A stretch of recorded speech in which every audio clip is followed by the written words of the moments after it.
What's going on, everybody? Harbor Discussions here. I am at Baltimore Soundstage with Che from Flatspot Records. We're here at his festival, Disturbing the Peace. Say what's up to the people. Hey, what's up? What's going on? This is Che, Flatspot. Yeah, what's up? Hell yeah. So we're gonna do a bit of a personal interview here. We're obviously gonna talk about Flatspot, everything about that, and also get into some personal stuff. Firstly, you have a Puerto Rican background, correct? Absolutely, yep.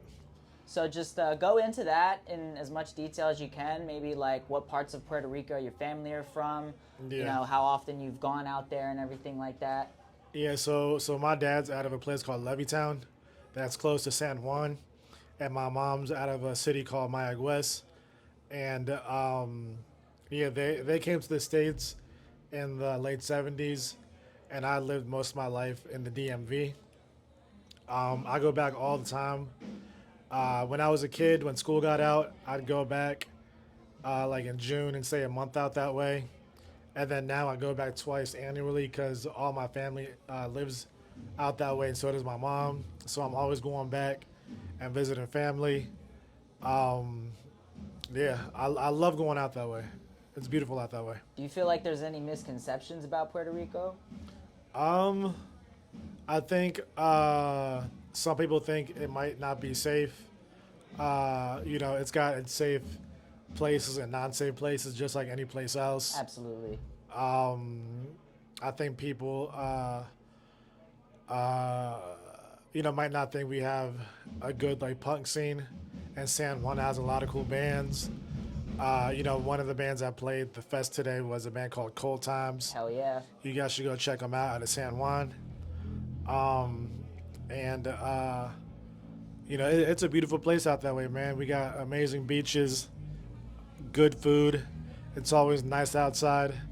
Anybody listening should definitely go out that way and give it a visit. Hell yeah. And we can also, I guess, talk about living in the DMV a little bit.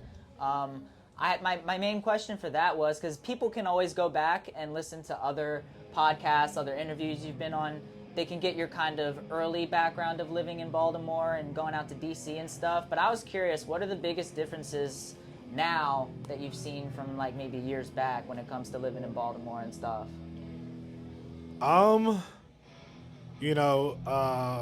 Baltimore has always had like fluctuations in the scene. So when, I moved out this way in 2010 to the city, and when I had moved out, I had just put out the TUI 7-inch in 2007, moved up in 2010. I used to live down in VA in a place called WB, Dale City. It's about like maybe 20 minutes south of DC. And so I put out the TUI demo 7-inch in 2007. I've always known a lot of kids in Baltimore, and when I put out that 7-inch, it just kind of opened it up to just me meeting a bunch of people. And in 2010, I finally made the decision to move out this way. And when I moved out this way, it was the whole TUI wave, and it was lots of bands doing stuff, lots of shows. My boy Anton was booking all the big shows back then. All the shows selling out. It was a good time. And then by the time like 2015, 2016 hit, the scene was like kind of dead. No bands, no venues like doing shows, no one booking consistently. In like the mid 2010, the only like DIY space I can think of was a place called Asian Taste in Hamden. And they used to do like these like small shows that wouldn't even like pack out that much, And that was like the mid 2010s, and then close to the late 2010s, shit began picking back up. A buddy of mine, Kyle, he would always book shows and stay booking shows. Ended had just began to put a demo out, and they had began building some momentum. I had the label Flatspot, so we put out Ended. We did the EP, well, all the EPs have ended, and that kind of helped Ended build momentum. I began doing the fest. So, I mean, the things that have changed is fluctuations and, like, a lot of shit happening. to shit dying out, and then like a lot of shit happening again. You know, this shit comes in waves. It comes and it goes, and when it's up, you gotta just take advantage of it and just live in the moment and enjoy it. Hell yeah. Now I understand you lived near a subway system, like early on when you lived in Baltimore. Nah, so I lived by the subway back in VA. Gotcha. Yeah, I lived by the blue line, kind of close to the blue line. So, you know, living by the blue line, the subway, like that was like my that was my access to DC. Yeah. So when I was a teen, you know, I'd always hop on the blue line and go to DC. You know, I'd go to shows to I went to a lot of shows at Nation, went to a lot of shows at St. Stephen's. I went to a lot of shows at this one spot in Columbia Heights. Oh man, like the name of the place is escaping me, but they had a lot of cool shows. So I was at all the DC shows between like 2000 to like 2006. I would just stay going to all the DC shows, and I would say that's kind of how I came up and developed my musical taste, was with bands in DC.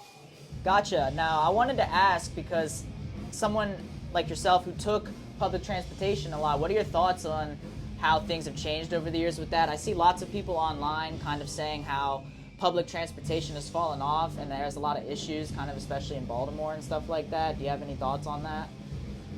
I don't know, because when I moved up in 2010, I had a whip, so Gotcha. I didn't have to take the bus.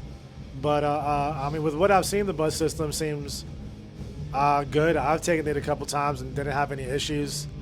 So I mean, yeah, I don't see any issues with it. I gotcha. I've just, I guess, seen people saying like it's, you know, they're making it like less accessible and that sort of Yeah. stuff, kind of like raising prices and that sort of Yeah, thing. I can see that happening. Like, you know, them making it expensive. But you know, if you want to get to a show that bad, you'll find a way. Exactly.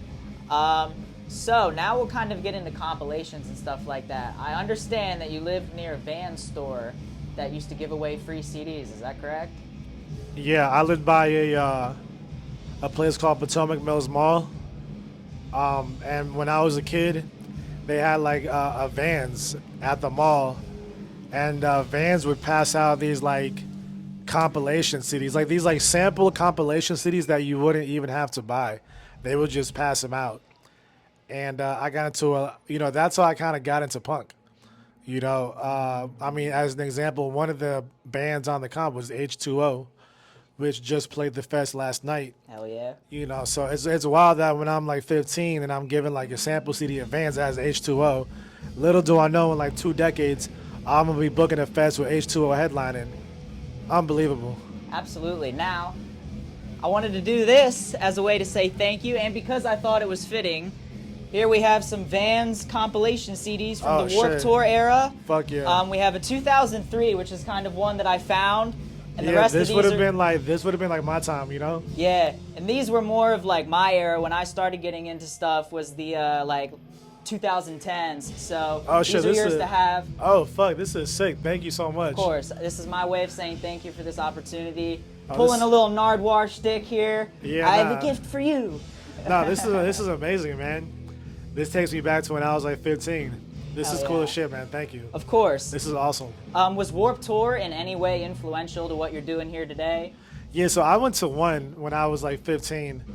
It was like, I saw the Casualties.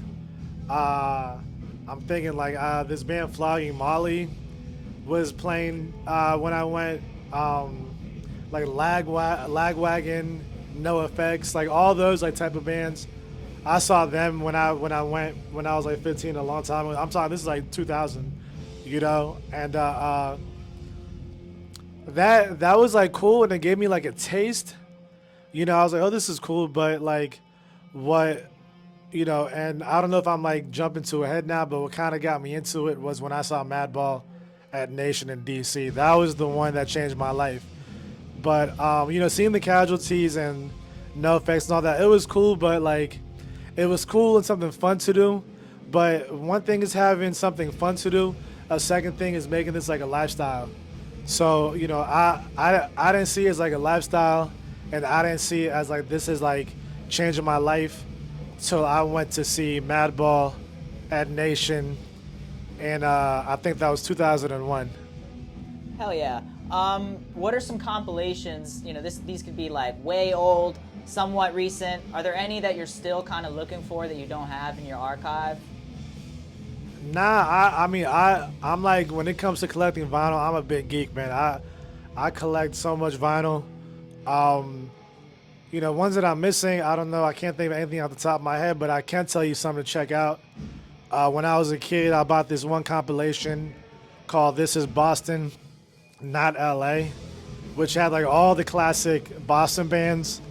Those like '80s Boston bands kind of shaped what I listen to now, what I like now musically. A good one too, a good NYHC comp is "The Way It Is." Yes. Unbelievable compilation. And it was those comps that kind of, motivated and influenced me to do the comps that we got going on now. Absolutely. Speaking of those, the extermination comps, do you have any announcements for the next one? No, we just put one out a couple months ago. We don't have nothing planned with like a new one anytime soon, but I mean, it will come out eventually. We like to, we don't like to do the compilation two back to back. We like to give it we like to give the compilations like a little bit of space in between them to kind of give the next comp like a new sound and a new vibe. Because if you do a comp back to back, it's like you'll be doing the same bands. But if you wait a while, you get like the whole new wave. I feel like each comp we do is like a snapshot of what's going on at the moment of the wave. Yeah, absolutely. So now we'll get into what made you start Flatspot, which was the Malfunction label in DC. Now, I understand that you learned from them like a lot of really basic stuff where, you asked them, how do you put out a 7-inch and all that stuff. But I'm curious, like what sort of like character traits as a label executive, just what did you learn that you still use today? You know what I mean? Aside from the basics.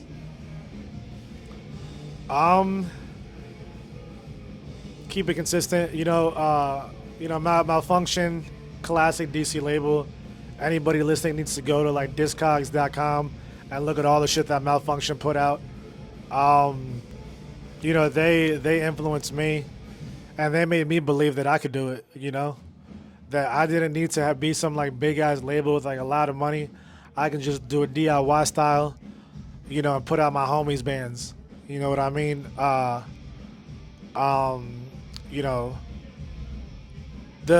I've done consistently is just stuck to vinyl. It will always be the main thing that we do, even though we've gone into digital cassettes and CDs.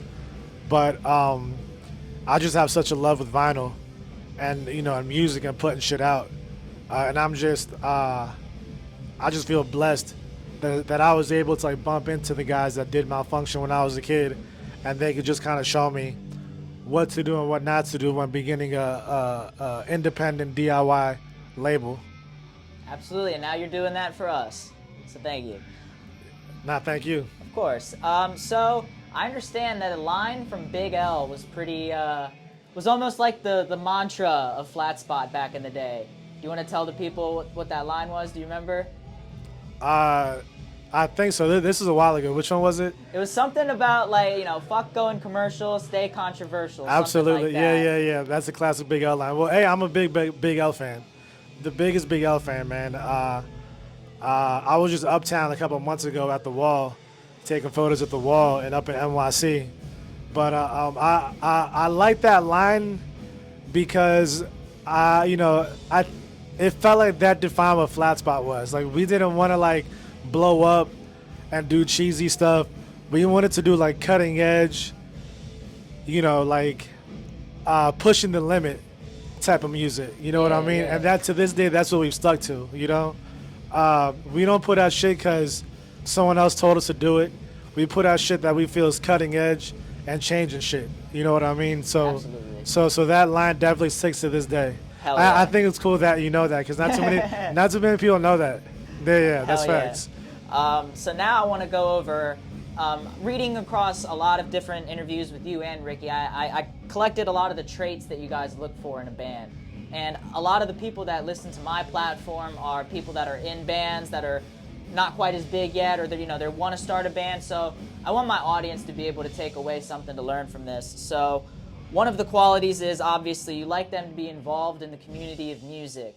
Now, a lot of people, I think, take that as going to shows, maybe booking a show or two, buying merch, but how does someone really take that extra step to support their music scene? I mean, the simplest and the biggest way is just show up. Okay. You don't even got to do nothing. Just show up to the shows. Become known. Talk to people. Join the community. Once you get that out the way, then you can begin doing stuff like make a zine, book a show, make a band, put out a homie's cassette tape. It doesn't have to be anything wild. You don't need to have like money to do none of this. You know what I mean? It's just if you got love, you got passion, and you show up and you get involved in the community, that's all you got to do. You know what I mean? And any band that doesn't do that, I can't get into like that. You know what I mean? Yeah. Because it just shows lack of passion.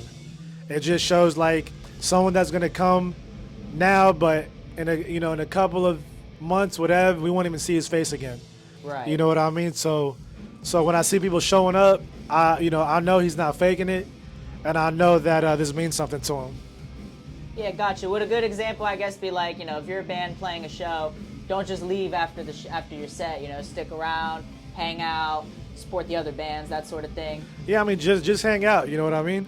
Even if it could, going to shows is always cool and seeing the bands, but even like meeting kids at the shows and hanging out with them outside of shows and like building some shit. You know what I mean?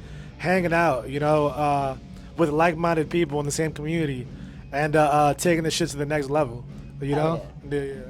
So another quality, you like them to try to push the sound of hardcore. Now, I feel like this is another one that can be up in the air. A lot of bands, they're not quite sure, I guess, how to differentiate themselves with other bands. So I guess maybe use an example from Flatspot of how they were really pushing sound. You know what I mean? In this day and age. Yeah. I think a good example is like with the bands we have now. Like, none of the bands we have now sound the same. Scout does not sound like Zulu. Zulu does not sound like Section 8. Section 8 doesn't sound like Speed. Speed doesn't sound like Ended. Each band has its own distinct sound that makes them unique, that when you listen to it, you know it's them. A lot of times, new bands come out and they want to kind of like copy the sound of the wave, and they don't have like a distinct sound that defines them. You don't have to like, it's not about consciously being like, let me like change, the limits of what music can be. It's just, it's something as easy as just sounding unique to you and nobody else. And if you can do that, that's step one. You know what I mean? That's step one to standing out. And I think that's the key, is just don't hop on the wave. Be unique to you with the sound that you want to make. And just stay dedicated, Absolutely. Now, another quality is just being active in general. I don't remember whose quote this was, but it was, I feel like a lot of younger bands have neglected touring and they just want to be on, a lot of festivals that will have them. I've personally talked with some friends of mine that play shows, and I think some people, they find it frustrating to find a mixture of creating a local buzz, playing a lot of shows in their area so that they, can build a community at home, and also trying to find that balance of playing those kind of like one-off shows a couple states away. I think some people think like doing those random shows doesn't help them as much as building a buzz. So kind of talk about how, maybe they could balance that out. Yeah, so that's a good question. If it's a new band, I would say play all the shows you can. I don't give a fuck if it's like some one-off show that is like, not that many kids would go to, you might think. As a new band, just play it all. Once you kind of get established, I would say you might want to get a little, not too picky, but, kind of just pick and choose what what you want to do. Don't just once you get established, don't just go out and play anything. As a new band, you should. As an established band, I think you should begin to make chess moves on what you want to play. And once you become established, you don't want to play like a million shows locally, because if you give them too much to you, the stock goes down. So you want to pull back a little bit so that each time you do play, it's a big event, and it's a big deal. So yeah, it all depends, I guess, at the level that what place the band's at. If it's a new band, play as many as you can. That's my advice. If you get established, it's okay to pick and choose. And if you can get on a fest, get on any fest you can get on. And also, it's not always about playing locally. I think all bands should definitely always play out of town as much as possible, because that's how you that's how you'll pick up the biggest buzz, is by playing out of town as much as you can. Because you don't want to be stuck in a bubble of just being big locally, and like the next city down doesn't even know about you. So that's what I would say. Okay. Another quality is, this one could be kind of obvious. Having an artist understand that hard work needs to be put in, and, grind is important. I think a lot of people, they, I guess, think they work hard, and not to say that they don't, but there's definitely a difference between someone who's working and then someone who's grinding. So what extra steps really makes the difference between someone who's out here grinding and someone who's out here working? The biggest steps is playing out of town as much as possible. Okay. And don't depend on anybody else to book it. If you can book a week on the East Coast, you can book it. Contact the people out of town and set the shows up and do it. Don't wait on anybody else to book you a show out of town. You got to go out and get it. I would say play out of town as much as possible. Okay. And if you have to, you need to book it. To me, that's like the biggest thing that a band can do is just going out of town as much as possible. And if it takes you having to do it, you don't need a booking agent. You can easily call people out of town and book it. And it might be difficult at the beginning to get out of town connections, but as you begin going out of town and playing shows, you build up those connections. And I would say that, man, just playing out of town as much as possible. And if you don't have the connections, do the best you can to play out of town and build those connections as you meet new people. Absolutely. Y'all also said that the biggest tool at an artist's disposal is the ability to connect with the listeners and other artists around the world. We were kind of just getting into that. So what steps do you think that artists can take to become better marketers, networkers, and just kind of overall increase the level of connections that they make? I guess this day and age, social media, but honestly, it goes back to what I was talking about, with the community, is if you just go out and hang out at shows, you'll meet people. That's the best thing you can do is go out to a show and then meet the kid that booked it, and now you can play shows now. Go out to shows and meet the kid that has the zine, and you'll be in his next zine. It's all about, the biggest thing is just being involved in the community so you can meet all these people. And as you meet all these people, things will open up. You will be shocked as you hang out at shows and you begin meeting people, and when you go out of town at shows and you meet people, you will be shocked at the connections you will make, and the things that will open up to you as you begin just being involved, meeting people, and just going out to these shows. I would say that's the biggest asset, is just being, because if you don't go to shows, you won't meet anybody, and you won't get much done. That's the biggest thing, man. Go out to shows, be involved in the community, and all these connections will open up, and it will help you if you have with the podcast. It'll help the podcast get out. You came out to the show tonight, so now you got shit going on.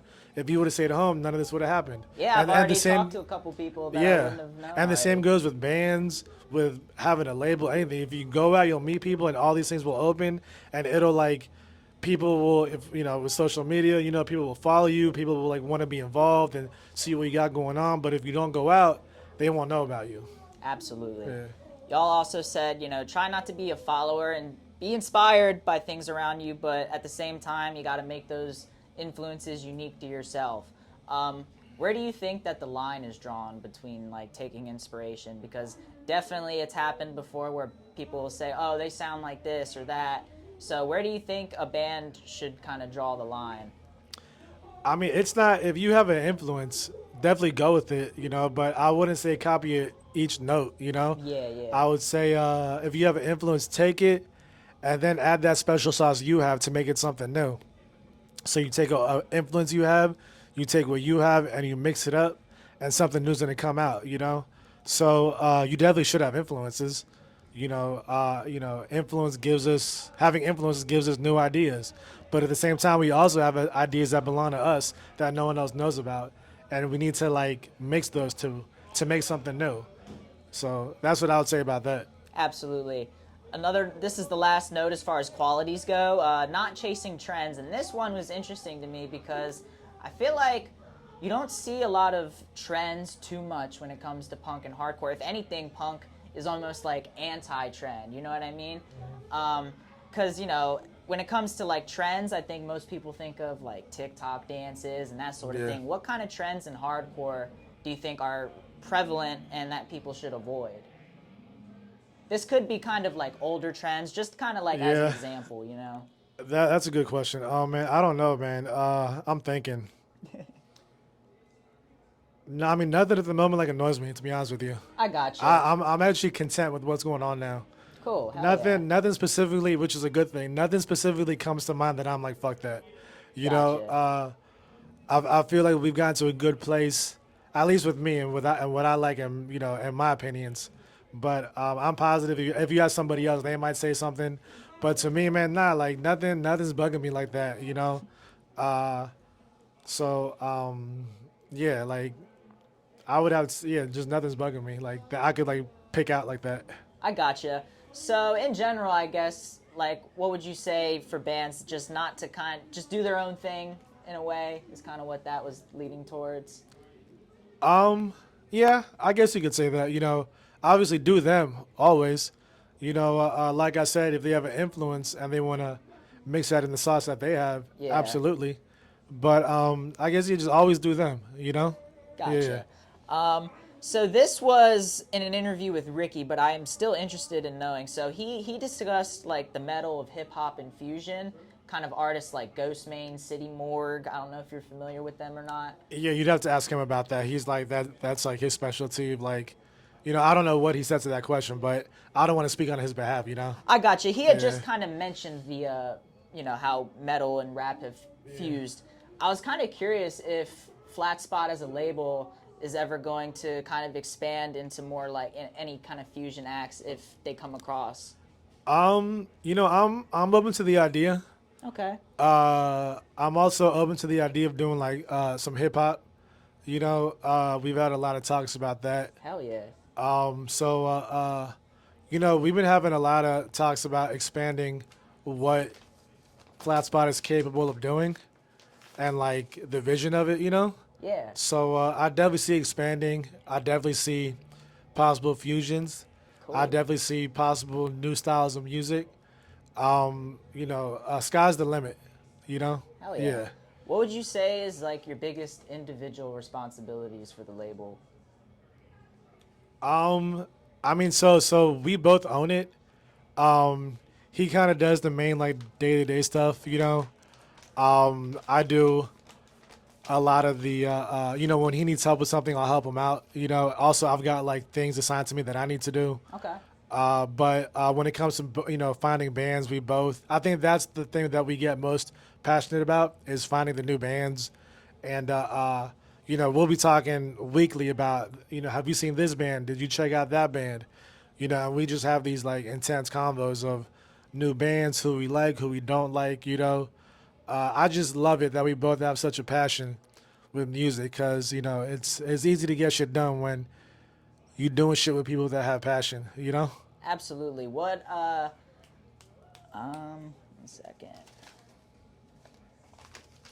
Never mind. So we were talking about zines earlier. You did a zine back in the day called Champions, right? Absolutely. Kind of talk about that a little bit, and I was curious if Flatspot is going to ever bring out a zine in the future. even if it's just kind of like a one-off run kind of thing? You know what? We've been talking about that. So, not so much like a DIY zine, but we've been talking about doing like maybe like a book. You know, Yeah. not like anything big, but just like a small book that maybe like goes into like Flatspot and what we've done, and because Flatspot's been a label 2 decades now. Yeah. So we got a lot to talk about with the beginnings, the evolution, and what we got going on now. So I definitely see some type of booklet coming out talking about that, and going back to Champions. Yeah, when I was when was it? I think I was like 18, maybe 19 when I did that. It was a little zine. Just because when I was a kid at shows, I always loved picking up new zines that people had to check out new shit, because back then we didn't have social media, so Right. so a zine was like a big asset with like finding new shit. So yeah, I did Champions. One thing I did in Champions that I love, I did an interview with the band called 86 Mentality, Okay. which is a classic DC band. Anybody listening, if you don't know who 86 Mentality is, you should definitely check them out. So I had them in one of my zines. I would say that was the highlight of the Champion zine, was getting 86 Mentality in my shit. Hell yeah. I do remember what I was going to say now. It had to do with scouting bands. I was curious, what's the most successful form of scouting for you as a label? Is it like word of mouth, people telling you, hey, this band's cool? Is it coming across things on your social media, or is it going out to shows? Because I know there's a combination of a lot of different things that y'all do. Yeah, so I can tell you what I look at. It's one is the people in the band. If the people in the band get active in the community, that's a big one to me. A second one is, do I like it sonically? Do I like the music? Obviously, that's a big one.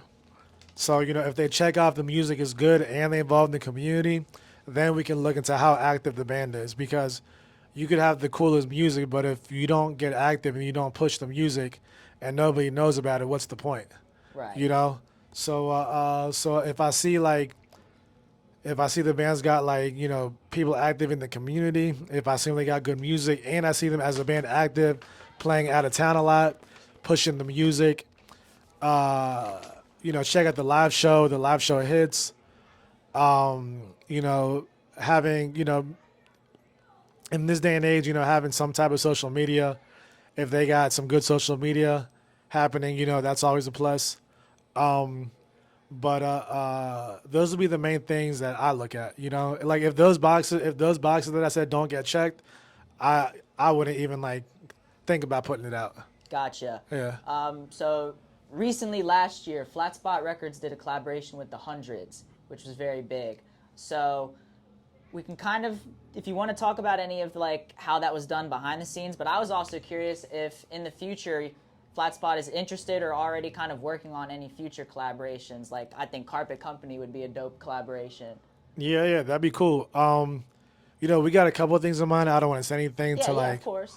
I would love to give you the exclusive. I'm gonna give you the exclusive next time. Yeah, But that's all good. I mean, we got some shit cooking up in the oven. But we definitely have collabs coming out sometime soon. Cool. And yeah, we love doing collabs, because it helps us get out.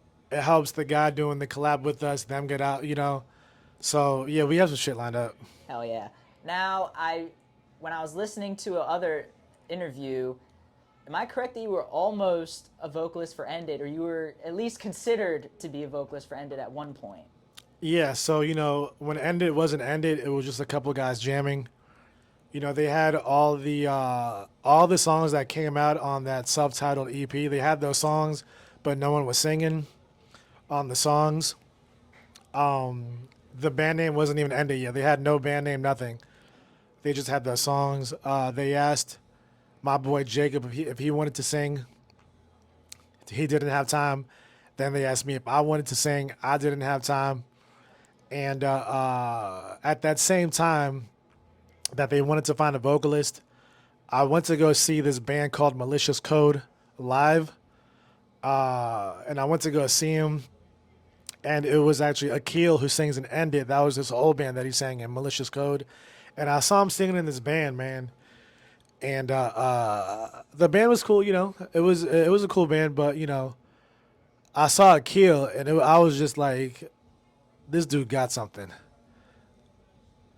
And like as I'm thinking about that, this dude got something.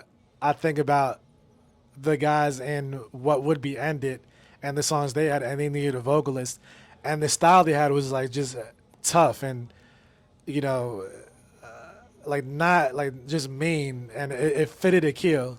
I didn't think Malicious Code sonically it was cool, but like it didn't fit like a kill Right. and like what he's about.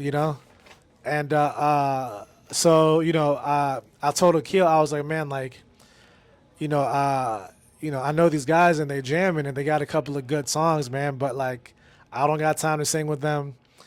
And I see you obviously have the passion to sing because you in a band now. I'm not telling you to quit Malicious Code because they got some cool shit going on, but maybe you might want to give this a chance and see what happens. Yeah. And yeah, so I took Akil to go jam with them, and yeah, and I mean they began jamming. Akil laying down the vocals, and yeah, man, they killing it, man. Yeah, and I mean, I could keep on going on about it, but I don't want to take up too much time. Yeah, no, I just wanted people to know that like you were almost like it could have happened, and I think some Facts. people know it, some don't. And Yeah. when I heard that, I was like, wow, I kind of imagined what that would have been like. Yeah, nah, that's actual facts. At one point, I could have been the vocalist and end it, but obviously we made the best choice by getting the kill because he fits it so well. You know what Yeah. I mean? Yeah. Absolutely. We're almost done, by the way. So speaking of like doing vocals and things like that, you were in an old band called Take It Back, right? Absolutely. Yep. So I'm just curious if you want to shortly tell the people what that was about, and also, are you at any point interested in doing more music? You know what? I got my hands tied with Flatspot. Yeah, I figured It's so. I'm so busy with it. I just don't got time. If I didn't have a label, I would, but it's like I just don't have time because I'm so busy with Flatspot. We got a good thing going with it, Yeah, yeah. So I don't want to just not continue, And but yeah, so Take It Back. That was a band that I did when I was like 18. It sounded like 80s Madball, you know. It was like that kind of sound. We just had like a demo tape. I think it was like 5 songs. I think I might have like a couple of the tapes in my house in a box, you know. Yeah. But yeah, nah, that was cool. That was cool being able to like sing in a band though at that time. That was a long time ago, but that was a fun time. And I don't know, who knows? Maybe one day I might put that on digital music. Oh, Yeah. 2 more notes. I understand that back in the day, you used to do like live talks and stuff like that on Instagram. I think you did one with Justice one time. Yeah. Well, when COVID happened, Gotcha. and we all got shut down and we couldn't do shit. That's when I began going live on IG. That's why I kind of stopped doing it because I did it because of COVID. Gotcha. And like the lives that we did, it was like cool. Like a lot of kids tuned in, and but once like shit opened back up, it just kind of like I'm not stuck in my house now. Yeah, You yeah. know, but like I almost just did it because I'm stuck in my house. I don't got shit to do, and it was just a way of passing time. But Yeah. it was cool because I had some cool talks with like a lot of cool people. Yeah. Yeah. Have you ever thought about bringing that back in any way, even if it's like not with you per se, but someone else related to Flatspot? Possibly, that could be a good idea. I might have to look into that. Hell yeah. Yeah. My last note here, is there any hobbies outside of the label that you get into? Hobbies, just chilling with my chick. That's my main hobby. Always. Outside of that, man, music consumes me, man. Of course. Music is like my life and my hobby. Outside of that, just kicking back, watching TV and shit. I'm into like old like mafia movies, into all that shit. So, Hell yeah. but yeah, that's about it, man. Just music consumes me. Absolutely. Yeah. That was all the notes I had. Thank you very much. Is there anything else that you want to say for the people listening and watching at home? Man, I want to thank you. Of course. I think you got a cool thing going on. Thank you so much. Yeah, just check out all the new shit we got with Flatspot. Any announcements with the label?